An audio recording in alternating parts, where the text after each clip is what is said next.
വീട്ടിൽ എനിക്ക് സാക്ഷിയായിരുന്നു. അതിനെക്കുറിച്ച് പറയാനെങ്കിൽ അങ്ങനെയുള്ള കാര്യങ്ങളോട് ചുരുക്കമായി പറയാൻ ആഗ്രഹിക്കുന്നു. ഞങ്ങൾ ഒരു കുടുംബത്തിൽ 4 മക്കളും അത്യാവശ്യമായ സാക്ഷികളുടെ വിശ്വാസത്തിലുള്ള ചുരുക്കമായ വാക്കുകൾ സംസാരിക്കുന്നു. 4 മക്കളും അമ്മയും പപ്പയുമാണ് ഒരു കുടുംബം. ഞങ്ങൾ ജനിച്ച നാൾ മുതൽ ഒരു ഹിന്ദു കുടുംബത്തിലാണ് ജനിച്ച് വളർത്തപ്പെട്ടത്. അനുഭവ കാലം മുതൽ വീടിനോട് ചേർന്നൊരു ക്ഷേത്രവും അതിലെ പൂജയും കർമ്മങ്ങൾ മാത്രം കണ്ടു വളർന്നവരാണ് ഞങ്ങൾ. ഞാൻ കഷ്ടപ്പാടുണ്ടെങ്കിലും വ്യക്തിയോളം എത്തിക്കൊണ്ടിരുന്ന സമയത്തായിരുന്നു ഞങ്ങൾ തീരെ പ്രതീക്ഷിക്കാത്ത ഒരവസരത്തിൽ എൻ്റെ 6ാം ക്ലാസ്സിൽ പഠിക്കുന്ന സമയത്ത് സൺഡേ സ്കൂൾ പഠിച്ചിട്ട് കുഞ്ഞുങ്ങൾ ആശ്രയത്തിൽ കഴിഞ്ഞ് അവർ ഫ്രണ്ട്സുകൾ കൊണ്ടുപോകുമ്പോൾ എനിക്ക് ഒരു ആഗ്രഹം തോന്നി പള്ളിയിൽ പോകണം. തൊട്ടടുത്ത വയലിൻ്റെ പള്ളികളാണ് തൊട്ട് CSC ആണ് തൊട്ടടുത്ത്. അവിടെ പോകാൻ തുടങ്ങി. എനിക്ക് വചനം പഠിക്കാനുള്ള ആർത്തിയായിരുന്നു. പക്ഷെ ഞാൻ പഠിച്ച് ഞാൻ ഭവനത്തിൽ ഒരു സ്വസ്ഥത തന്നില്ല. ദൈവം അവിടെ ഒരു രോഗിയാക്കി തള്ളിയിട്ട് അതുപ്രകാരം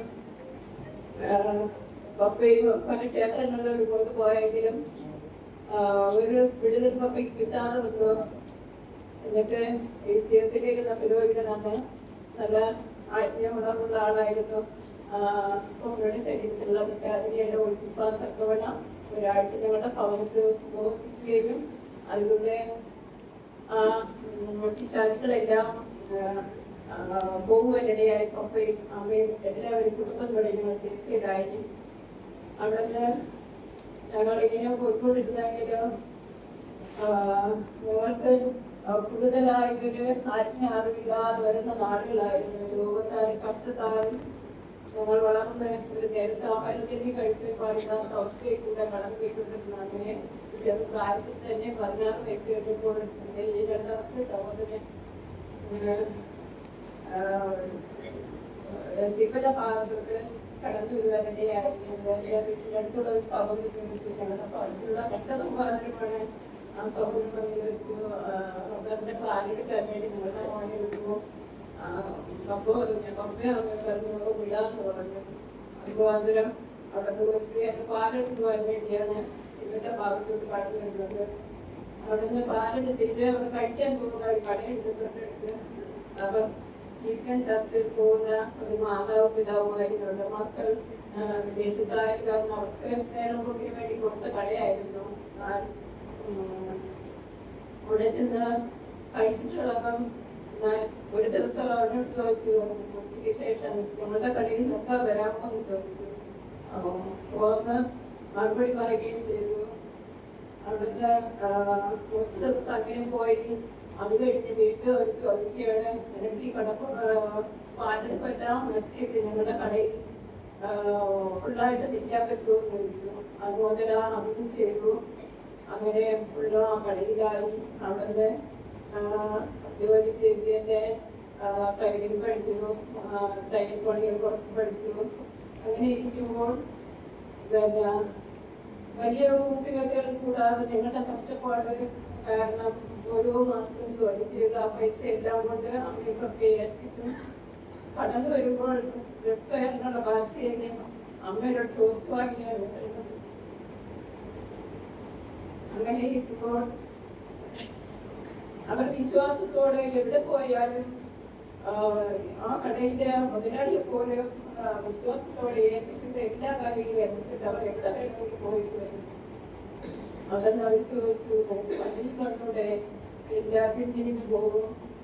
ഒരു ദിവസം ദേവിന്റെ പ്രവർത്തനം അവിടെ ഉണ്ടായി.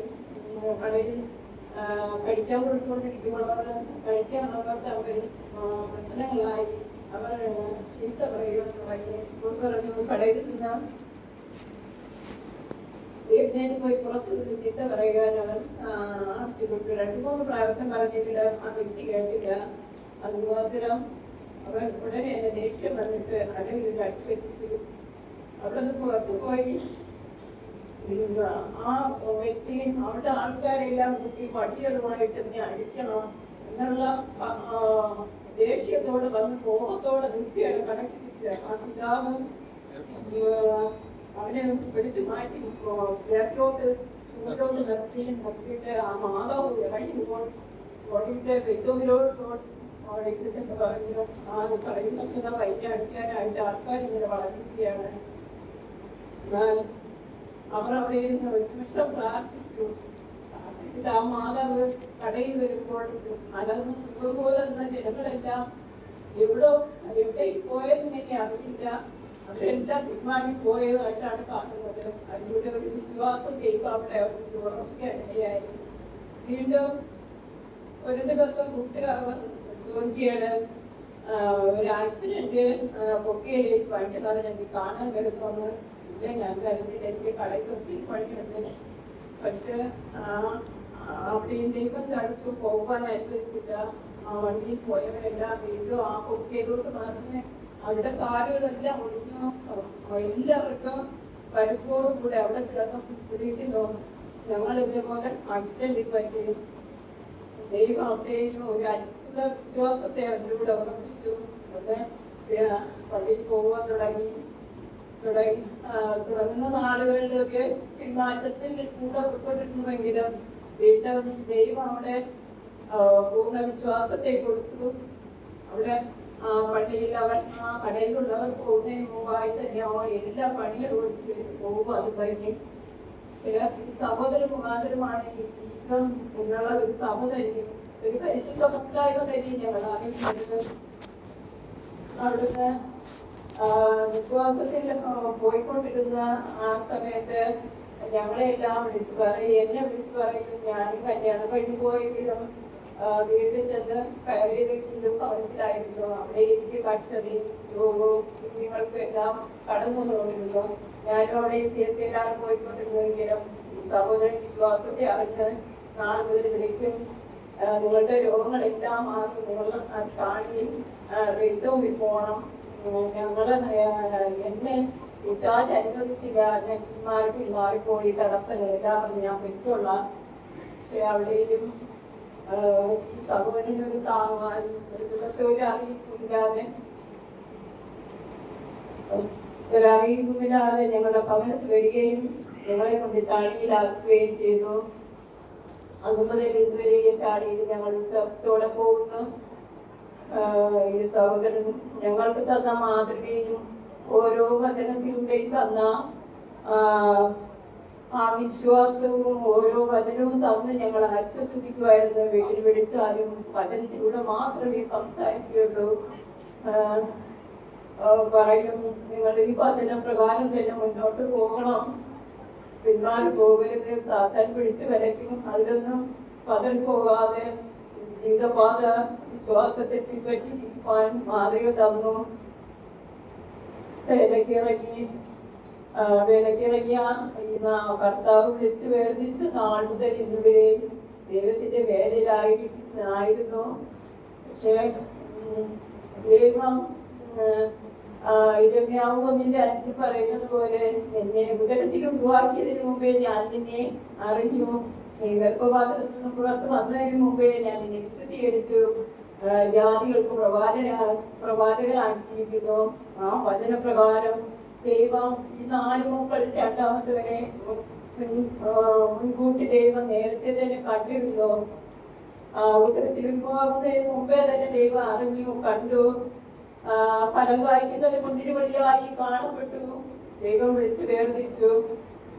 ഈ സഹോദരൻ ഞങ്ങൾക്ക് തന്ന മാതൃക പിൻപറ്റി ഞങ്ങൾ കുടുംബാകമാനം ഈ സഭയോട് പിൻപറ്റി ഈ വിശ്വാസത്തിലും ഈ മാതൃകയും പിൻപറ്റി ജീവിക്കാൻ ഞങ്ങൾക്ക് കൃപ തരണം. ഞങ്ങളോടുന്ന ഓട്ട സ്ഥിരതയോടെ ഓടി കർത്താവിന്റെ രാജ്യത്തിലും കാണപ്പെടുവാനും ഞങ്ങളെ സഹായിക്കണം. അതിനുവേണ്ടി അവരുടെയും പ്രാർത്ഥന അപേക്ഷിച്ചുകൊണ്ട് എൻ്റെ സാക്ഷ്യം ദൈവത്തിന് മഹത്വം. നല്ല ഓർവെഴുതി ഓട്ടം തികച്ചുവെന്ന ആ തിരുവചനം ജീവിതത്തിൽ അനർത്ഥമാകത്തക്ക വിധത്തിൽ നന്നായി ശുശ്രൂഷയിൽ ഓട്ടം തികച്ച ഈ പ്രിയ എൻ്റെ ഇളയ സഹോദരനെ കുറിച്ച് ഒരു സാക്ഷ്യം പറയുവാൻ ഈ ഇങ്ങനൊരു അവസരം ലഭിച്ചത് ഒരു ഭാഗ്യമായി ഞാൻ കരുതുകയാണ്. ഈ ദൈവദാസനെ കുറിച്ച് പറയുവാൻ എനിക്ക് യോഗ്യതയുണ്ടോ എന്ന് സംശയമാണ്. കാരണം താൻ ശുശ്രൂഷയുടെ പ്രായത്തിൽ ഉള്ളതാണെങ്കിലും തന്നിൽ നിന്ന് അനേക ശ്രേഷ്ഠകരമായ കാര്യം പഠിക്കുവാൻ കർത്താവിന് കൃപ ചെയ്യും. ദൈവത്തിന് സ്തോത്രം. സുവിശേഷത്തെക്കുറിച്ച് ഒട്ടും ലജ്ജയില്ലാത്ത ഒരു ദൈവദാസൻ.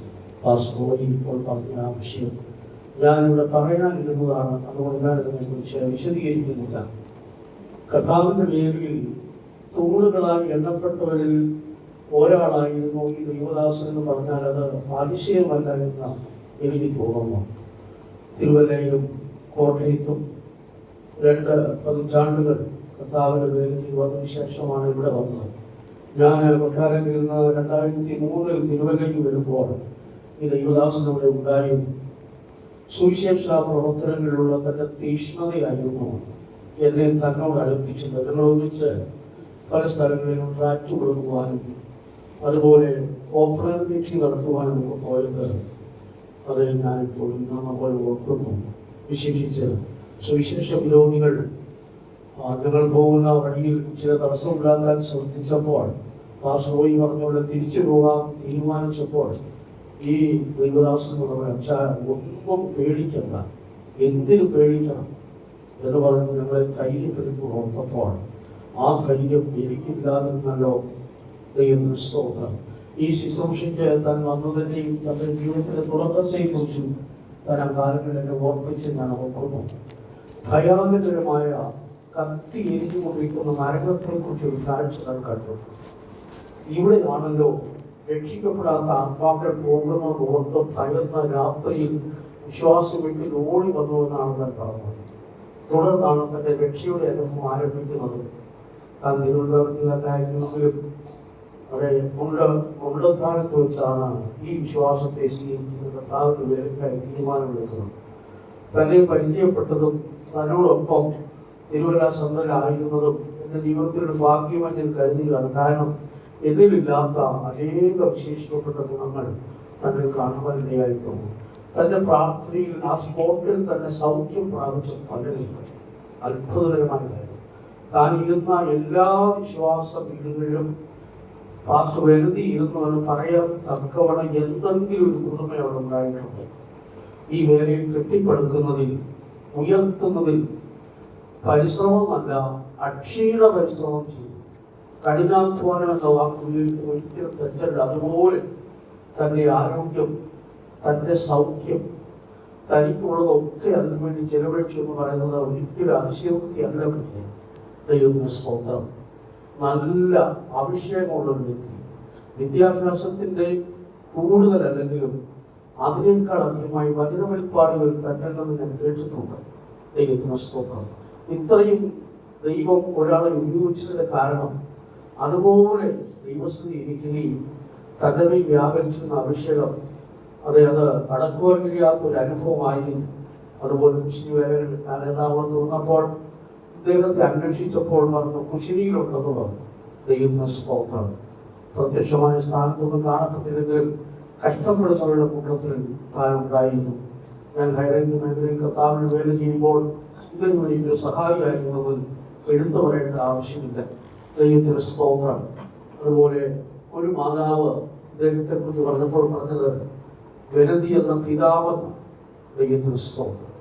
അതെ, 144,000 പേരെ കുറിച്ച് സീയോൻ മലയിൽ നിൽക്കുന്നവരെ കുറിച്ച് തിരുവചനം പറയുമ്പോൾ പിതാവിൻ്റെയും പുത്രൻ്റെയും നാമം അവരുടെ നെറ്റിയിലുണ്ടായിരുന്നു. നിശ്ചയമായും അനേക സാക്ഷി പറഞ്ഞപ്പോൾ ഈ പിതാവെന്ന് സംബോധന ചെയ്യുന്നത് എന്നെ ഒന്നുകൂടെ ഉണർത്തിക്കൊണ്ടിടയായിത്തീർന്നു. കാലേബിനെ പോലെ തീഷ്ണതയോടെ കർത്താവിൻ്റെ പേരിൽ വിശ്വസ്ത സേവനം ചെയ്ത ഈ ദൈവദാസന്റെ നല്ല മാതൃകയെ പിൻപറ്റുവാൻ ഇനിയും അനേക യുവ ശുശ്രൂഷകളിൽ എഴുന്നേൽപ്പിക്കട്ടെ. ഈ നല്ല പാതയുടെ ആ മഹത്വം എൻ്റെ ജീവിതത്തിലും അനുഭവമാക്കുന്നുണ്ട്. എൻ്റെ ഓണം സ്ഥിരതയോടുകൂടുക എനിക്ക് വേണ്ടി പ്രാർത്ഥിക്കണം എന്ന വിഷയമുണ്ട്. എൻ്റെ സാക്ഷി പ്രകടിപ്പിക്കുന്നു. ദൈവത്തിന് മഹത്വം.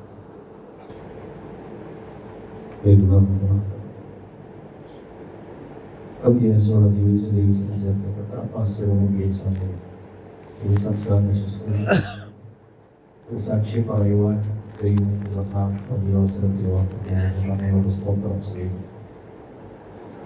2010 ഈ പ്രിയ അച്ഛനെ തിരുവല്ല സെൻറ്ററിൽ നിന്ന് കോട്ടയം സെൻറ്ററിലേക്ക് സ്ഥലമാറ്റമായിട്ട് വന്നത്. ഏകദേശം 10 വർഷത്തോളം കോട്ടയം സെൻറ്ററിൽ ഞങ്ങളോടൊപ്പം ഒരു കൂട്ടുവിലക്കാരനായി അതേസമയം ഒരു ജ്യേഷ്ഠ സഹോദരനായി ഉണ്ടായിരുന്നു. ഈ മരണമറിഞ്ഞ സമയത്ത് കൊട്ടാരക്കരയിൽ നിന്നൊരു ശുശ്രൂഷനെ വിളിച്ച് പറഞ്ഞു, ഏറ്റവും പ്രിയപ്പെട്ട ആള് പോയല്ലോ എന്ന് പറഞ്ഞു. സത്യമായ വസ്തുത തന്നെയായിരുന്നു. ശുശ്രൂഷയിൽ എനിക്ക് ഏറ്റവും പ്രിയപ്പെട്ട വ്യക്തിയായിരുന്നു ഞാൻ തിരിച്ചറിഞ്ഞു. അദ്ദേഹം ഞാനും വളരെ അടുത്ത സഹോദരനായിരുന്നു. ചില സമയത്ത് എനിക്ക് പിതാവായിരുന്നു, ചില സമയത്ത് എനിക്ക് നല്ല സുഹൃത്തായിരുന്നു. അദ്ദേഹത്തിൻ്റെ ശേഷിക്കപ്പെട്ടതായ സ്വഭാവങ്ങളെ കുറിച്ച് പറയുന്നു. അദ്ദേഹം ഒരു സുവിശേഷകനായിരുന്നു. മുട്ടം സഭയിൽ അദ്ദേഹം ഇരിക്കുമ്പോൾ ഞാൻ അടുത്ത സഭയാവുന്ന മൂലമറ്റത്തായി ആ സന്ദർഭത്തിൽ എന്നെ വിളിച്ചിട്ട് പറഞ്ഞ് നമുക്ക് സുവിശേഷം അറിയിക്കാൻ പോകണം. അങ്ങനെ പല ആഴ്ചകളിലും ഞാനും ഇദ്ദേഹം കൂടെ ഒരു സ്ട്രൈച്ചർ ബോക്സുമായിട്ട് മൂലമറ്റം കുളമാകും മേച്ചാൽ തുടങ്ങിയ മലപ്രദേശങ്ങളൊക്കെ പോയി ഓരോ ജംഗ്ഷനിൽ ചെന്ന് മാറി സുവിശേഷം പറഞ്ഞു. ആ സ്ഥലങ്ങളെല്ലാം കടന്നുപോയി സുവിശേഷം പറഞ്ഞു. ആത്മാക്കൾ രക്ഷിക്കപ്പെടണമെന്നുള്ള ഒരു വലിയ ആഗ്രഹം അദ്ദേഹത്തിനുണ്ടായിരുന്നു. ഇവിടെ കൊണ്ടുവരുകയും സാക്ഷിയിൽ പറഞ്ഞതുപോലെ അദ്ദേഹം ഒരു വിശ്വാസ വീരനായിരുന്നു. പുതുക്കോട്ടെ ഫൈത്തോമ പഠനം കഴിഞ്ഞ ശേഷം അദ്ദേഹം ആ ഹോളിൻ്റെ പ്രതിഷ്ഠ വന്ന സന്ദർഭത്തിൽ പ്രതിഷ്ഠയും അതുപോലെ 2 ദിവസത്തെ സുവിശേഷ മീറ്റിംഗ് കൂടെ ആയിരുന്നു. ആ സമയത്ത് അദ്ദേഹത്തിന് കോട്ടയത്ത് നിന്ന് എറണാകുളം സെൻറ്ററിലേക്ക് സ്ഥലമാറ്റമായിരുന്നു. കൺവെൻഷന് വേണ്ടിയുള്ള സാധനങ്ങൾ എടുക്കുവാൻ കമ്പളിയിൽ ഒരു വിശ്വാസത്തോട് പറഞ്ഞു കമ്പത്ത് പോയി പച്ചക്കറി സാധനങ്ങളൊക്കെ എടുക്കണം. എന്നോട് പറഞ്ഞു ഇവിടുത്തെ വിശ്വാസിയുടെ വാഹനത്തിൽ കമ്പത്ത് പോയി സാധനമൊക്കെ വാങ്ങിച്ചോണ്ട് വന്നാൽ 8 മണിയാകുമ്പോൾ ഫൈറ്റോട്ട് വരണമെന്ന് പറഞ്ഞു. ഞാൻ വൈകിട്ട് 8 മണിക്ക് വന്നു. ഒരു വിശ്വാസിയുടെ വാഹനം അവിടെ ഉണ്ട്. പോകേണ്ട സമയമായിട്ട് ഞാൻ പ്രാർത്ഥിക്ക് പോകട്ടെ, കുറച്ച് കഴിഞ്ഞിട്ട് പോകാം. കുറച്ച് കഴിഞ്ഞിട്ട് ഇങ്ങനെ സമയം ഇങ്ങനെ നീണ്ടു പോകണം. 9 മണി കഴിഞ്ഞു, 9:30 ആയി, 10 മണിയായി. അപ്പം വെച്ച സമയം വൈകുന്നു, അത് ദൂരെ പോകണമല്ലോ, പോകാമെന്ന് പറഞ്ഞു. ഞാൻ ഇങ്ങനെ മുറിയിൽ തന്നെ ഇരിക്കുകയാണ്. അങ്ങനെ ഇരിക്കുമ്പോൾ തന്നെ അച്ഛനെ കാണുവാൻ ഒരു വ്യക്തി വന്നു. ആ വ്യക്തി വന്നിട്ടൊരു കവർ കൊണ്ടു കൊടുത്തു. ആ കവറിനകത്ത് 1 ലക്ഷം രൂപയുണ്ടായിരുന്നു. എന്നോട് പറഞ്ഞു എന്തുകൊണ്ടാണ് ഇത്രയും നേരം ഞാൻ പ്രാർത്ഥിക്കാതെ വിടാതിരുന്നതെന്നറിയാമോ? എൻ്റെ 5 പൈസ പോലും ഇല്ല. പൈസ ഇല്ലാത്തതുകൊണ്ടാണ് ഞാൻ ഇത്രയും സമയം നീട്ടി കൊണ്ടുപോയത്. എന്നൊരു വാക്ക് എന്നോട് പറഞ്ഞില്ല, പൈസ ഇല്ല എന്നൊരു കാര്യം പറഞ്ഞിരുന്നാൽ അദ്ദേഹം വിശ്വാസത്തോടെ എന്നോട് പറയുമ്പോൾ മുന്നിൽ കാത്തുകൊണ്ട് ആ സമയത്ത് അത്ഭുതകരമായ ഒരു വ്യക്തി കൊണ്ടുവന്ന് തനിക്ക് പണം കൊടുത്തു. അങ്ങനെ എൻ്റെ വിശ്വാസം വലിയ വിശ്വാസവീരനായിരുന്നു എന്ന് കാണുവാൻ കഴിയും. മാത്രമല്ല ഇദ്ദേഹം ധാരാളം ദർശനങ്ങൾ കാണുന്ന ഒരു വ്യക്തിയാണ്. ധാരാളം ദർശനങ്ങൾ കാണും. ഒട്ടത്തിരിക്കുമ്പോൾ ഒരു ദിവസം താൻ മരിച്ചു പോകുന്നതായിട്ട് താൻ ദർശനത്തിൽ കണ്ടു. മരിച്ചു പോകുന്നതായിട്ട്, മരിച്ചു കിടക്കുന്നതായിട്ട് ദർശനത്തിൽ കണ്ടു. ഉടനെ എന്നെ വിളിച്ചു. ഇവിടെ അത്യാവശ്യത്തോടെ വരണമെന്ന് പറഞ്ഞു. ഞാൻ ചെന്നവരോട് പറഞ്ഞു, അതെ ഞാൻ മരിച്ചു പോകുന്നതായിട്ട് ഞാൻ ദർശനം കണ്ടു, അതുകൊണ്ട് ഞാൻ മരിച്ചു കഴിഞ്ഞാൽ എന്നെയും ഇതുപോലെയൊക്കെ ചെയ്യണമെന്ന് പറഞ്ഞ് എന്നെ ഫൈത്തോമിൻ്റെ ഓരോ കാര്യങ്ങൾ പറഞ്ഞേൽപ്പിച്ചു. അങ്ങനെ പറഞ്ഞേൽപ്പിച്ച് പല കാര്യങ്ങളും പറഞ്ഞേൽപ്പിച്ചു. എന്നാൽ അന്ന് അദ്ദേഹം മരിക്കുമെന്ന് വിചാരിച്ച് കാത്തിരുന്ന വിഷയം അതിനുശേഷം എത്രയോ വർഷങ്ങൾക്ക് ശേഷമാണ് ഇപ്പോൾ താൻ മരിച്ചത്. മാത്രമല്ല ഒരുപാട് നല്ല കാര്യങ്ങൾ ഉപദേശിച്ചു തന്നിട്ടുണ്ട്. വിശ്വാസ വീട്ടിൽ എങ്ങനെ ജീവിക്കണം, ശുശ്രൂഷകൾ എങ്ങനെ ചെയ്യണം എന്നുള്ള കാര്യത്തിൽ ഞാൻ ഒരുപാട് ഉപദേശങ്ങൾ തന്നിട്ടുണ്ടായിരുന്നു. ഏറ്റവും കൂടുതൽ താൻ ബലഹീനായ സന്ദർഭത്തിൽ മദ്രാസിൽ മാസ്റ്റേഴ്സ് ഓർഡിനേഷന് പോകുന്ന സന്ദർഭത്തിൽ എന്നെ വിളിച്ച് ചോദിച്ചു, മദ്രാസിൽ പോകുന്നതെന്ന് ചോദിച്ചു. പോകുന്നെന്ന് പറഞ്ഞു. നമുക്ക് ഒന്നിച്ച് പോകാമെന്ന് പറഞ്ഞു. അദ്ദേഹം തന്നെ ടിക്കറ്റ് ബുക്ക് ചെയ്തു. ഒരേ ട്രെയിനിൽ ഞാൻ ആലപ്പുഴയിൽ നിന്ന് കയറി, അദ്ദേഹം ആലുവയിൽ കയറി. അദ്ദേഹത്തിൻ്റെ കൂടെ ഇവിടുന്ന് ചെന്നൈയിൽ പോയി അദ്ദേഹത്തിൻ്റെ വീട്ടിൽ സാധനങ്ങളൊക്കെ ഞാൻ തന്നെയാണ് കൊണ്ടുപോയത്. ചെന്നൈയിൽ പോയി അദ്ദേഹത്തിൻ്റെ റൂമിലാക്കി. മാസ്റ്റേഴ്സ് ഓർഡിനേഷന് തിരിച്ചു വരുമ്പോഴും അദ്ദേഹത്തിൻ്റെ കൂടെ വന്ന് ഒരു ബാഗ് പോയി തന്നെ എടുക്കാനുള്ള വിലമില്ലായിരുന്നു. ഞാൻ എൻ്റെ കൂടെ വന്ന് ആലുവ സ്റ്റേഷനിൽ വന്നിട്ട് ഞാൻ പോവുകയുണ്ടായി. മാത്രമല്ല താൻ ഈ പിശാചിനെതിരെ വളരെ ശക്തമായി പ്രാർത്ഥനയിൽ പോരാടുന്നതിനോടായിരുന്നു. 1 മാസം മുമ്പ് ഒരു ബുധനാഴ്ച വൈകുന്നേരം എന്നെ വിളിച്ചു ഒരുപാട് പുസ്തകം 12-ാം അധ്യായത്തിൽ പറയുന്ന മഹാസർപ്പത്തിൻ്റെ 7 തലയുടെ അർത്ഥം എന്താണെന്ന് ചോദിച്ചു. നമ്മുടെ ഉപദേശത്തിൽ പഠിപ്പിക്കുന്നതിനായി എന്താണെന്ന് ചോദിച്ചു ഒരു പാസ്റ്ററാണ്, ഞാൻ തൊഴിൽ സംഭവനാണ് എന്നൊക്കെ എന്നോട് ചോദിച്ചു. ഞാൻ പറഞ്ഞു എന്തിനാ ചെയ്തൊക്കെ ചോദിക്കുന്നത്.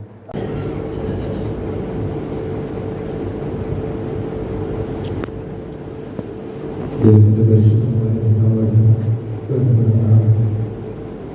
പ്രാരംഭമായി പ്രാണീയ സംഘടിച്ച് കഴിഞ്ഞ ആഴ്ചയിൽ ഞാൻ ഇവിടെ കടന്നു വന്ന ഭാഷകളുടെ പ്രാർത്ഥിച്ച് കടന്നുപോയതാണ് ഈ ശുശ്രൂഷയിൽ കടന്നു സംബന്ധിപ്പാണ് പ്രിയപ്പെട്ട വലിയ തടസ്സങ്ങളാൽ കടന്നു വരുവാൻ കഴിഞ്ഞില്ല.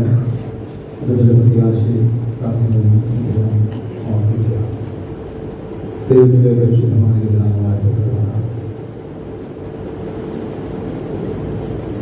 ഞാനും പ്രിയ ഭാഷകൾ ഈ ഒരേ വർഷത്തിൽ കർത്താവിൻ്റെ ശുശ്രൂഷയ്ക്കായി വേർതിരിക്കപ്പെട്ടവരാണ്. ഞാൻ കൊട്ടാരക്കര സഭയിൽ ഭാഷകരതി തിരുവല്ലാസങ്ങളിൽ കർത്താവിൻ്റെ ശുശ്രൂഷയ്ക്കായി വേർതിരിക്കപ്പെട്ടു. അതേ വർഷം തന്നെ ഞങ്ങൾക്ക് തമ്മിൽ പരിചയപ്പെടുവാൻ അവസരമുണ്ടായി. പ്രിയ ഭാഷകളുടെ മോഹത്തിനോടുകൂടി കൊട്ടാരക്കര സഭയിലെ കടന്നു വന്ന സന്ദർഭത്തിലാണ് ഞങ്ങൾ പരിചിതരായത്. എന്നാൽ 6 വർഷങ്ങൾക്ക് ശേഷം ഞാൻ തിരുവല്ല സംഘത്തിലേക്ക് ട്രാൻസ്ഫറായി കടന്നു വരികയും ഞങ്ങളുടെ നല്ല ഒരു ആത്മീയ ബന്ധം സ്ഥാപിക്കുവാനും കാലങ്ങൾ കഴിയുമ്പോഴും അത് ഏറ്റവും അധികം ദൃഢപ്പെടുവാനും ഒക്കെ ഉള്ളവരായിട്ടുണ്ട്. ജീവിതത്തിൽ കടന്നുപോയ പല കഠിനവാദത്തിൽ ഞങ്ങൾ അന്യോന്യം പ്രാർത്ഥനയുടെ ഒരു നല്ല പിൻബലം നൽകുകയാണ്.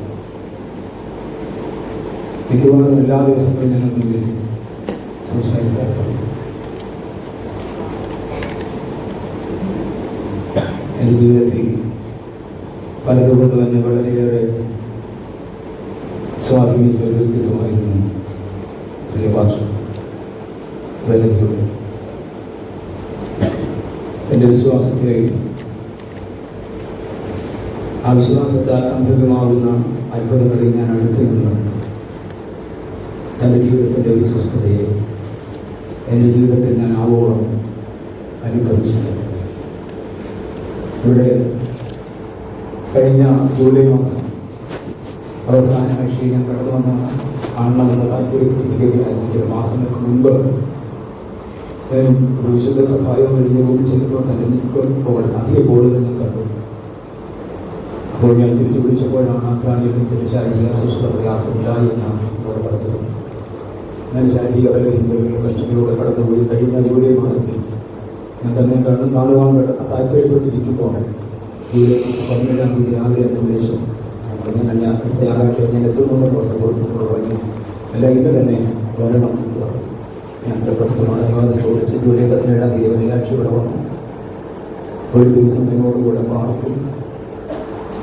18-ാം തീയതി രാവിലെയാണ് ഞാൻ ആരോഗ്യത്തുമെന്ന് തോന്നുന്നത്. അപ്പോഴെന്നോട് പറഞ്ഞു, ഇനി നമ്മൾ തമ്മിൽ കാണുമെന്ന് എനിക്ക് തോന്നുന്നില്ല എന്ന് പറഞ്ഞു. ഞാൻ പറഞ്ഞു അങ്ങനെയല്ല എന്ന് പ്രാർത്ഥിച്ചു. പിന്നെയും വിശേഷങ്ങൾ അന്വേഷിച്ചു കൊണ്ടിരുന്നു. ഞാൻ കഴിഞ്ഞ തിങ്കളാഴ്ച എന്നെ വീണ്ടും വിളിച്ചു.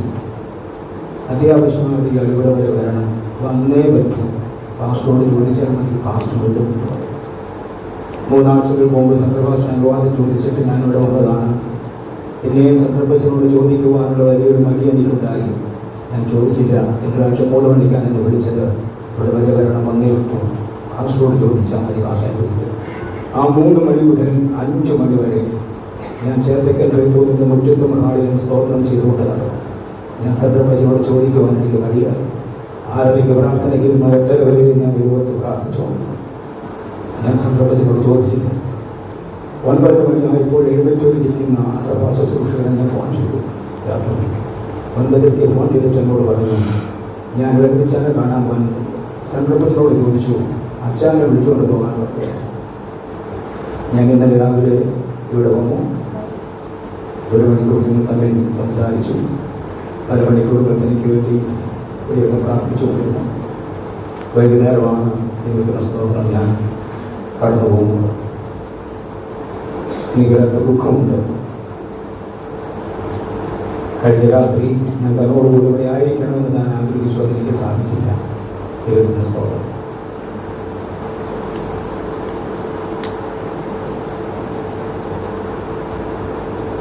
കഴിഞ്ഞ രാത്രികളിൽ ഉറങ്ങാതിരുന്നപ്പോൾ ഞാൻ പാർശ്വവേദനയോട് പറഞ്ഞു, പാർശ്വവേദന എത്രയോ രാത്രികൾ സുഖകരമായി ഉറങ്ങാവുന്ന രാത്രികളിൽ ദൈവദിനത്തിന് വേണ്ടി ആ ഉറക്കം ഉപയോഗിച്ചുകൊണ്ടിരുന്നതാണ്. പാർശ്വവേദനയ്ക്ക് ഒരു സ്വഭാവം ഉണ്ടായിരുന്നു. കിടന്നുറങ്ങിയില്ല. ശുശ്രൂഷയുടെ ആരംഭ സമയത്ത് കട്ടിലേക്ക് കിടക്കുകയില്ല, രാത്രി കിടന്നുറങ്ങത്തില്ല.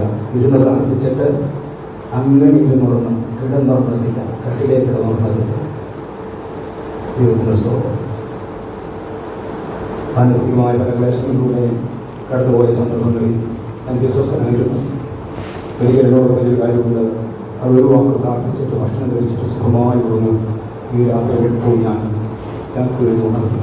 ഞങ്ങൾ തമ്മിൽ അന്യോന്യം പ്രാർത്ഥനയുടെ ആ ഒരു നല്ല ബന്ധം കഴിഞ്ഞ 20 വർഷമായി ഞങ്ങളുടെ പേരുണ്ടായിരുന്നു. ദൈവത്തിനുള്ള സ്തോത്രം. ഞാനൊരു നിർഭയനായിരുന്നു. ഞങ്ങൾ തിരുവില്ലാസങ്ങളിൽ ശ്രദ്ധിച്ചാൽ കായംകുളത്തും, ഞാൻ കായംകുളം പുതുപ്പള്ളിയിലും പാർശ്വബന്ധി ഞെക്കലാനിൽ ഇരിക്കുമ്പോൾ സുവിശേഷ പ്രവർത്തനത്തിനായി ഞങ്ങൾ കടന്നുപോയി. ഒരു ജങ്കാർ കയറി പോകണമായിരുന്നു. ഞങ്ങൾ ജങ്കാറിൽ ഇരിക്കുമ്പോൾ ജങ്കാറിൻ്റെ മുകളിലിരിക്കുന്ന ഞങ്ങളുടെ കൂടെ യൗവനക്കാർ കയറി ഒരാൾ പറഞ്ഞു, ചില പാസ്റ്റർമാർ അങ്ങോട്ട് വരുന്നത്, നിങ്ങൾ അവിടെ പോകണം, അടി കൊടുത്തു വിടണം. ഇത് കേട്ടിട്ട് ഞാൻ പാസ്റ്റർ ദീക്ഷനോടും ബെനദിയോടും പറഞ്ഞ് നമുക്ക് തിരിച്ചു പോകാം. ജങ്കാർ പുറപ്പെട്ടിട്ടില്ല, ബെനദി സമ്മതിക്കത്തില്ല, പോയി ഇടണം.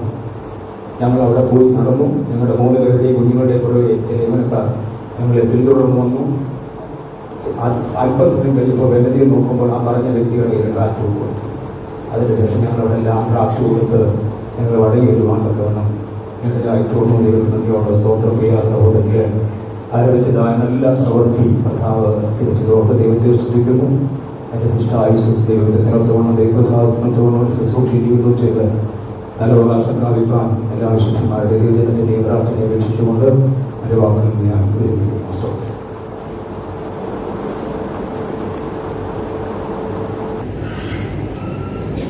ദൈവനാമത്തിന് നന്ദിയുടെ സ്തോത്രം ചെയ്യുന്നു.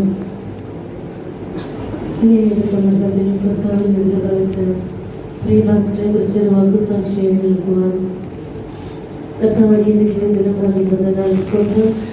ഞാൻ ആദ്യമായി പ്രിയ പാസ്റ്ററിനെ പരിചയപ്പെടുന്നത് കോട്ടയം സംഘത്തിൽ വെച്ചാണ്. അതിനുശേഷം ഞാൻ എറണാകുളത്തേക്ക് ട്രാൻസ്ഫറായി വരികയും 10 വർഷങ്ങൾക്ക് ശേഷം പ്രിയ പാസ്റ്റർ ഇവിടേക്ക് കടന്നു വരുവാനും ഇടയായി.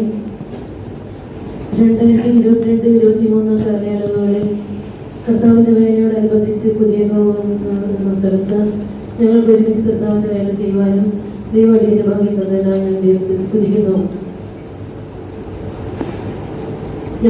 ഞങ്ങളുടെ അപ്പനെയും അമ്മയും സഹോദരങ്ങളെയും വിട്ടതിനാൽ ഞങ്ങളുടെ സ്വന്തം സഹോദരങ്ങളെ പോലെ ഞങ്ങളെ ആത്മാർത്ഥമായി സ്നേഹിക്കുന്ന സഹോദരങ്ങളിൽ ഒരാളായിരുന്നു പ്രിയ പാസ്റ്റർ. നല്ല ശാസനകൾ കിട്ടിയിട്ടുണ്ട്, നന്നായി വഴക്ക് പറഞ്ഞിട്ടുണ്ട്, കരയിപ്പിക്കുന്ന വിധത്തിൽ ഞങ്ങളെ ശാസിച്ചിട്ടുണ്ട്. പക്ഷേ അതെല്ലാം നിങ്ങളുടെ നന്മയ്ക്കായി തീർന്നുവെന്ന് ജീവിതത്തിലൂടെ അനുഭവിച്ചറിയാൻ കാര്യങ്ങൾക്ക് ജീവിതത്തിൽ ഒരു ഭാഗ്യം കൊടുക്കുന്നതിനാണ് സ്തോത്രം. സ്തോത്ര പ്രാർത്ഥനയ്ക്ക് കൃത്യസമയത്ത് തന്നെ വന്നിരിക്കണം. എല്ലാ തിങ്കളാഴ്ച രാവിലെയും വിശ്വാസികൾക്കായുള്ള സ്തോത്ര പ്രാർത്ഥന 5 മണിക്ക് ആരംഭിക്കും. അതിനു മുൻപ് 4 മണി തൊട്ട് 4:30 വരെയും ഞങ്ങളുടെ വിശ്വാസ വീട്ടിലെ സ്തോത്ര പ്രാർത്ഥനയ്ക്ക് അറ്റൻഡ് ചെയ്തിരിക്കണം. എന്നാൽ അതിനിടയ്ക്ക് ഈ വരുന്ന വിശ്വാസികൾക്ക് കാപ്പി എടുക്കാനോ അങ്ങനെയൊക്കെയുള്ള തിരക്കുണ്ട്. ഞങ്ങളുടെ എക്സ്ക്യൂസ് ഒക്കെ പറഞ്ഞു നോക്കിയെങ്കിലും പാസ്റ്റർ ഒരിക്കലും അത് അനുവദിക്കത്തില്ല. വിശ്വാസ വീട്ടിലെ സ്തോത്ര പ്രാർത്ഥന കഴിഞ്ഞാൽ ഉടനെ 5 മണിക്ക് വിശ്വാസികളുടെ സ്തോത്ര പ്രാർത്ഥനയ്ക്ക് 6 മണി വരെ ഇരിക്കണം. വിശ്വാസികളെല്ലാം പോകുമ്പോൾ ഏകദേശം ഒരു 6:30 ആകും. എന്നാലും 6:30 അടുത്ത പ്രാർത്ഥനയ്ക്ക് കൃത്യസമിതി ഇരുന്നിരിക്കണം. അഥവാ ഞങ്ങൾ വരാൻ താമസിച്ചാൽ പെട്ടെന്ന് താൻ തന്നെ വന്ന് ഡ്രമെടുത്തടിച്ച് പാട്ടുപാടി പ്രാർത്ഥനയ്ക്കായിരിക്കും. കറക്റ്റ് 7:45 ഒരു പാട്ടുപാടി നന്നായി ആത്മാവിൽ നിറഞ്ഞിട്ടാണ് അടുത്ത പ്രാർത്ഥന ആരംഭിക്കുന്നത്. എല്ലാ വിശ്വാസികൾക്കും വേണ്ടി പ്രത്യേക പ്രാർത്ഥന ഉണ്ട്. ട്രാക്ട് മിനിസ്ട്രി ഇടയ്ക്ക് കൂടെ നടത്തും. മാത്രമല്ല ആത്മാക്കളെ കണ്ട് സുവിശേഷം പറയുന്ന കാര്യത്തിൽ പുള്ളിക്കാരൻ വളരെ തൽപരനായിരുന്നു. ഞങ്ങളെ അതിന് ഉത്സാഹിപ്പിച്ചിരുന്നു. മാത്രമല്ല എല്ലാം വൈകിട്ടും വിസിറ്റിങ്ങിന് ഞങ്ങളെ കൊണ്ടുപോവുകയും ആത്മാക്കളെ കുറിച്ചുള്ള വളരെ തീക്ഷ്ണത പുള്ളിക്കാരനുണ്ടായിരുന്നു. കൂടാതെ പഴയ പാട്ടുകൾ പാടിപ്പിക്കുന്നതിൽ പുള്ളി വളരെ തൽപരനായിരുന്നു. പല പഴയ പാട്ടുകളും പ്രിയ പാസ്റ്ററിൽ നിന്നാണ് ഞാൻ പഠിച്ചെടുക്കുവാനിടയായത്. മാത്രമല്ല എൻ്റെ ജീവിതത്തിൽ എനിക്ക് കിട്ടിയ ഏറ്റവും വലിയ ഭാഗ്യം നന്നായി ദൈവവചനം പറയുന്നവരോട് കൂടിയിരുന്ന ശുശ്രൂഷ ചെയ്യുവാൻ അടിയന് ഭാഗ്യം ലഭിച്ചു എന്നുള്ളതാണ്. ദൈവവചനം പറയുന്നതിൽ ഹിന്ദുവിൽ നിന്ന് രക്ഷിക്കപ്പെട്ടു വന്ന ഒരാളാണോ ഇങ്ങനെ ദൈവവചനം പറയുന്നതെന്ന് നമ്മൾ ചിന്തിച്ചു പോകും. അത്രയ്ക്ക് നന്നായി ദൈവവചനം പറയാം. അത് കല്ലിൽ കൊത്തിയിരിക്കുന്നത് പോലെ ഹൃദയങ്ങളിലേക്ക് ആഴമായി പതിക്കുവാനും ദൈവം അടിയിൽ അത് പലപ്പോഴും എൻ്റെ ജീവിതത്തിൽ ഉപകാരമായി തീർന്നിട്ടുണ്ട്. അങ്ങനെ നല്ല നല്ല പല കാര്യങ്ങളും പ്രിയമാസ്റ്ററിൽ നിന്ന് പഠിക്കുവാൻ ദൈവം അടിയന് ഭാഗ്യം തന്നിട്ടുണ്ട്.